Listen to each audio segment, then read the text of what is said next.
I'm Jeanette Pincus, and I have the pleasure of interviewing Bill Roth, who was one of the presidents of the Jewish Family Service, and we are doing a special oral history project for their 75th anniversary. So Bill, thank you so much for coming in and sharing your story with us and the time that you got your tenure with JFS.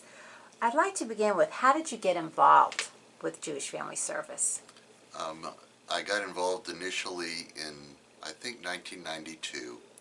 I was invited to join the board at that time from some friends of mine who were rolling off the board. And I think it was their task to replace themselves. And so I missed the meeting and got elected to be going to the board. Do you want to mention any of those friends? Actually, it was Les Weisbrod and Ron Berkowitz, and they were friends of mine from a long time, and they are the ones who really encouraged me to get involved with Jewish Family Service. When did you serve? So I started, as I said, I probably joined Jewish Family Service and got involved in 1992, and I worked myself up through the ranks and was eventually president in 2006 through 2008. And during that time, it was really an interesting experience. During the 1990s, we were involved with the resettlement program, and I was in charge of, or chair of, the resettlement committee for a period of time there. During that time, in 1999, we bought. I think that's when we bought the building on Arapahoe. I was involved in helping get that property purchased. During 2005, when I was president-elect, was when Katrina occurred in New Orleans, and we had 5,000 people came to the agency from all over Louisiana to obtain services, and we had to coordinate a bunch of services with a lot of the cities of Richardson, Dallas, a lot of the faith-based organizations around us, a lot of the social service organizations. It was a really exciting period of time. During that period also, we had some terrific donations. Ralph and Muriel Pincus were very generous and provided us with one of our early pieces of property that was donated to the agency, which we held from 2007 till just this past year when it was sold, and created a huge, very significant endowment for the Jewish Family Service this year because of their generosity. How many years ago was that? From 2007 till 2025. So after 18 years, their legacy was really a nice opportunity for the agency to really have a significant contribution that they can now use for the future. Bill, you've mentioned some just the topics that you brought up, for the offices to move from Alpha and Coit to Arapahoe, that was the office size really expanded, which I'm taking that you felt all the departments were also needing to expand and grow at the time. And then I'm just thinking, where you were telling about Katrina, I mean, how many organizations really knew how to take a group of people like that and already have the services available, like food, clothing, housing, helping with, it was really something that the Jewish community, the Jewish Family Service could do this for that. So you're exactly right. With during that time, there was a lot of things going on. And remember also, in 1992, we were a very small agency. It was a small group. Arnie Marks, I think it was just leaving when I was coming into the organization. Rena Silverberg, who was president, had taken over as interim director during that period of time, and their offices were in a high-rise office building that was basically a small little place because they had been um, relocated from the Federation property because of some problems in that building. At that time, one of my tasks was to help them find another location, and I helped them find the location on Coit and Alpha, where they eventually relocated and had larger space and were able to really have their offices for several years until 1999, when we were able to find the current property at Arapahoe and Montford, which was where their current location is. And so I was able to help them, along with other people, to help them relocate and maintain their growth, because they were going from an agency of just a few staff people, a few board members, to eventually, at one point when I was president, we had, I think, 39 board members. We had 1,000 volunteers. We had tremendous programs that we had advanced over the years, which really made it a full-service organization. And it had a big budget, too. I mean, the budget then was a large budget for us at nearly $3 or $4 million. Now it's double that or more. So when you have mentioned some things, did you notice the needs of the community were changing? And also, at the time too, we were JFS was going more into helping with the non-Jewish community also. So, do you remember highlights of other certain programs or that communities that people were asking for JFS to start looking into? sure. When in the early '90s, when we were first involved, the big focus was really on the Russian resettlement in Dallas, and Jewish Family Service was very active in that arena. Through the '90s, that was a major program. But once that started, out of that program came outgrowths of other community programs, which had to do with. I remember we started the Lifeline program, which was a major, service to provide for people. We had the Big Pals program was an interesting, important program. It was sort of like a Big Brothers program. We had divorce counseling. We had women and girls programs that were. I can't remember what it was called, the Women and We group or something. It was really neat we were trying out new programs, not just for the Jewish community, but that were auxiliary programs to the other services we were starting to open up. And it was really a neat time, because the demands that came out of the Russian resettlement really sort of prompted us to look at housing issues, food issues, schooling issues, and create more of a continuum of services, which the agency now really evolved into. And it was a neat opportunity to grow the organization from a strictly, predominantly Jewish based organization to one that became very focused on the general community, and which also allowed the agency to expand, because it accessed more funds, it accessed more programs, and its vision became greater. The other thing that prompted that was the second sort of wave of change was after Katrina. The Katrina, I think, was a major impact on the agency, in that it really put JFS on the map as a community central service organization that could really provide it could be the hub of a wheel of all kinds of services that would be available to other people.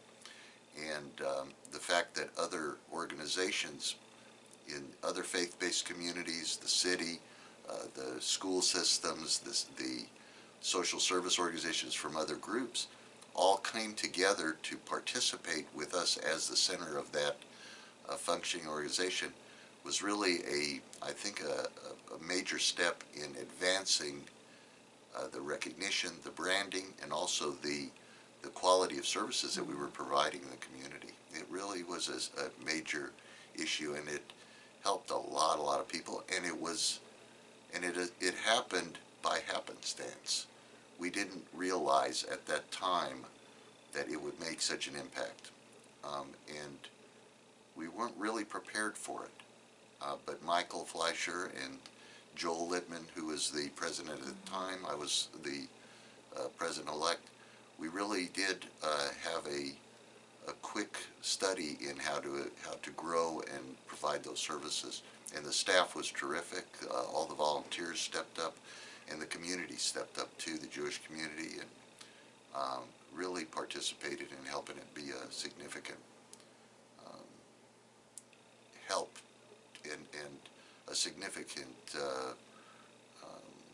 quality of service to not just the religious and the Dallas community, but to all the folks that were coming from New Orleans. It was huge to have 5,000 people show up at your door from one day to the next was phenomenal, and it was handled properly and beautifully.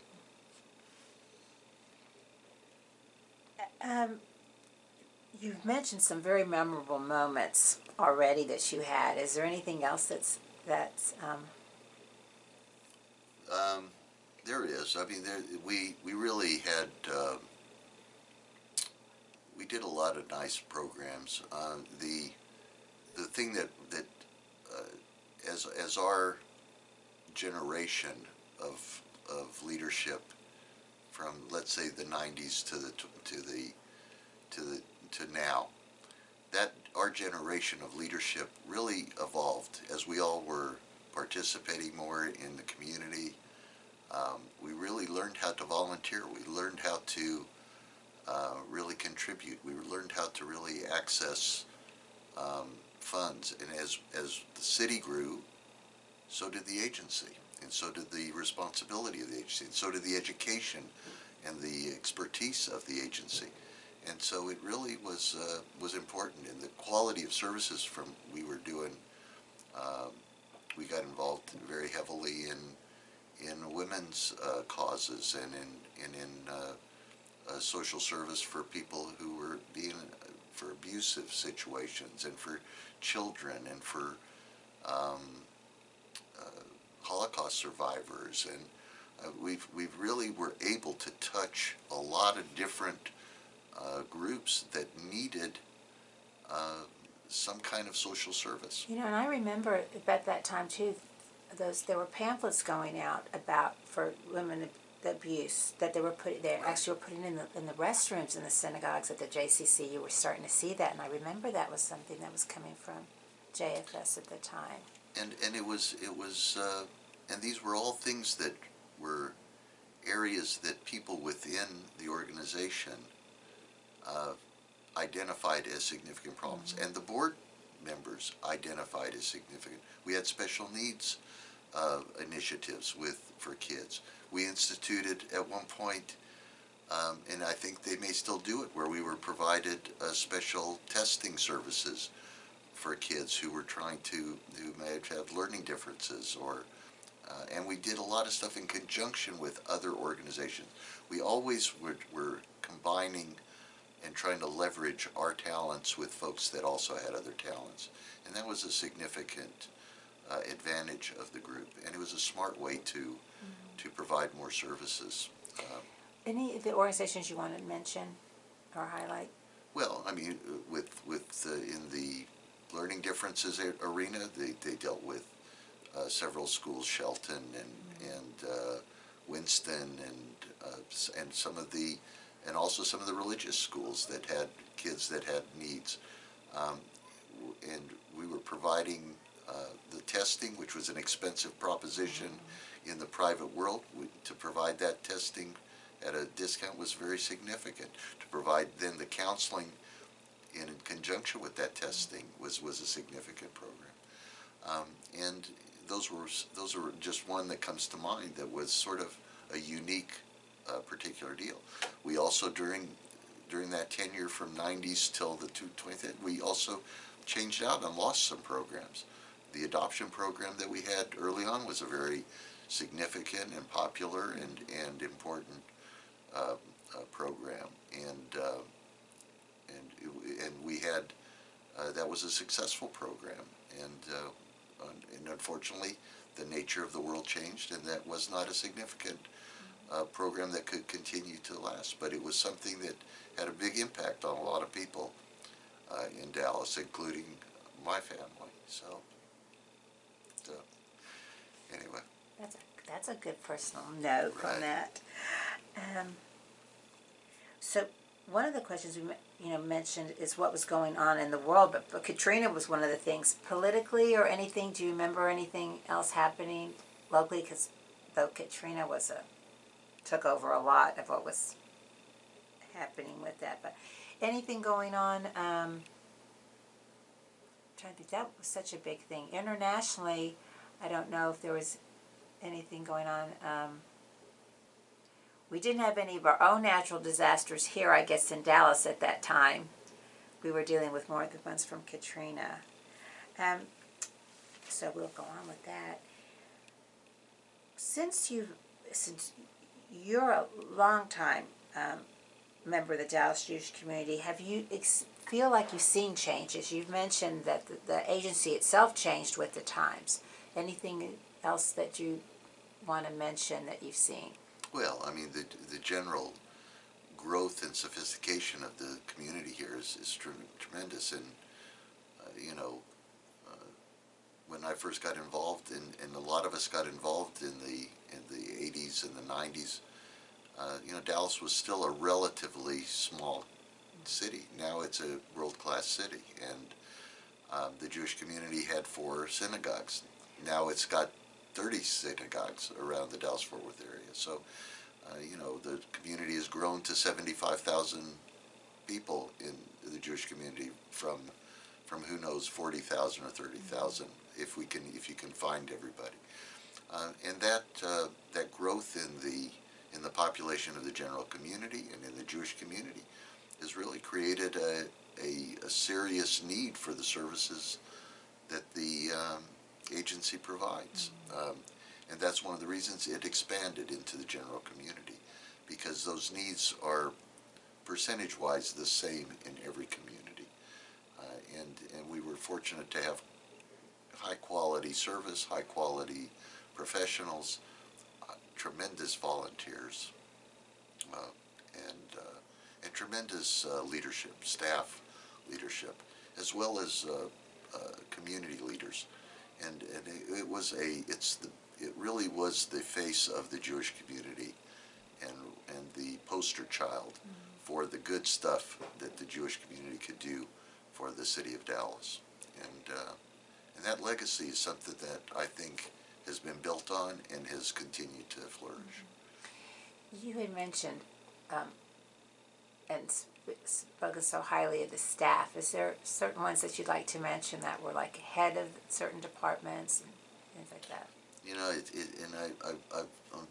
I'm sorry that I'm not remembering so many people, but really there was Michael Fleischer, Kathy Barker at the time, going back to Janine Pullman was very active. Sherry Portwood was very active. We had great people in the employment service centers, which expanded rapidly during these periods of time, and that was a great area of the agency that was valuable. Really, I hate not to remember all the names, but there were so many people that were important. You mentioned, I remember the key ones that were there during that time period. You mentioned Bunny Radman. She was gerontology, and Sherry was clinical. Right. That's right. Camille Kramer was at the time. Exactly. Camille was there. Camille Kramer, and let me also say even the back office people were very important. The staff, the folks that were in the accounting and in the personnel and really helping coordinate volunteers and do stuff. I mean, everybody had a real place, and there was a sense of real tightness. Everybody watched the money, they watched the papers, they watched the activity, and everybody worked real hard, as far as I could tell. And that gave on the staff side, and that gave the volunteers and the leadership, the lay leadership, I think, encouragement that there was a big commitment by the folks that were making the agency run, and that encouraged the people that were helping lead the agency from a lay leadership standpoint. It gave them the encouragement to participate and help it flourish. It was a neat combination of respect, love, encouragement to keep the agency growing. I know I've asked you a number of questions, but I'm just going to review. Is there anything that you've mentioned this, but is there anything you're most proud of? I really, there's several things I'm most proud of. I really, I'm proud that we were able to, I'm really proud that we were able to help the agency create a real strong financial security in having good real estate investment, having a good investment portfolio of managing their money during the time when it was growing. One of the significant things that occurred after my tenure in 2010, we started a foundation. The Jewish Family Service Foundation was started in 2010, and that was something that we had been talking about during my time as president, as well as before that, with the idea that we really wanted to establish an endowment for the future.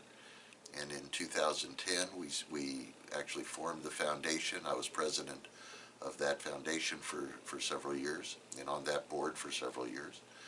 And that endowment has served as a great stepping stone to create a strong basis for future financial support for long-term projects. And it's been a basis to bring in more donors. It's been a basis to bring in more activities that can be funded. And it's given the agency a safety net for their financial security too. So that outgrowth, that's something that I'm proud of, that we were able to get the foundation set up. I'm proud that we were able to find property to own, that the agency has been able to leverage into valuable assets that have contributed to their financial security. And I think and we've been able to cultivate generous donors, like the Pincuses, like the Zales, like some of the tremendous foundations, the public foundations that have been solicited. One of the other things that I'm sort of proud of also is that we really started the process during our time there, and I'm talking, when I say our time, in the early 2000s, of really creating a development arm for the agency. It had really there had really never been a concerted effort to raise real money and to cultivate donors and to create a organized funding source outside of the Federation or the United Way. But during that time, we really did focus on trying to help develop a professional inside development directive, and that has actually proved very significant over the years, and has helped the agency flourish. And it's all about providing good service, providing good staff, providing good donors, and making sure that we've got all the resources to actually complete the mission. That's sort of the important part. Jewish Family Services, as you had said, it's such a valuable part of our community and for everyone. I want to make sure that we're almost closing on this. I've asked different questions, but if there's anything that we might not have touched on that I want to make sure that we do. I think what was also very valuable with the Jewish Family Services, they've always recognized people. And that's very important. They've recognized people who have contributed. They've recognized people who have been volunteers. They've recognized people who have helped them in many ways. And that acknowledgement of people in the community has really been a strong part of their method of providing support to the community, which I don't think they get enough recognition for that. That's actually a great way to build ties to the community, to develop relationships, long-term relationships with people in the community, and also to make sure that their brand is promoted and identified properly. And I was fortunate enough to get some of those recognitions, and that kept me involved. It kept the hook in me to keep me in the boat. But that's something that they've done well, and it's something that's helped keep that group really moving forward in a strong, positive way. Well, Bill, I want to thank you so much for sharing your time as president, and we appreciate all that you've done for Jewish Family Service and for us at Dallas, the Jewish Historical Society too, and all the community. You've done so much for the Jewish community and the community, and also thank you so much. Well, thank you for inviting me to do this, and thank you for allowing me to remember some of these things. It was a chore to go back into history to remember all that we've done, but it's also a history of Dallas. The history of the Jewish Family Service is really a history of the Jewish community here and the successes that we've all had. Thank you. Thank you.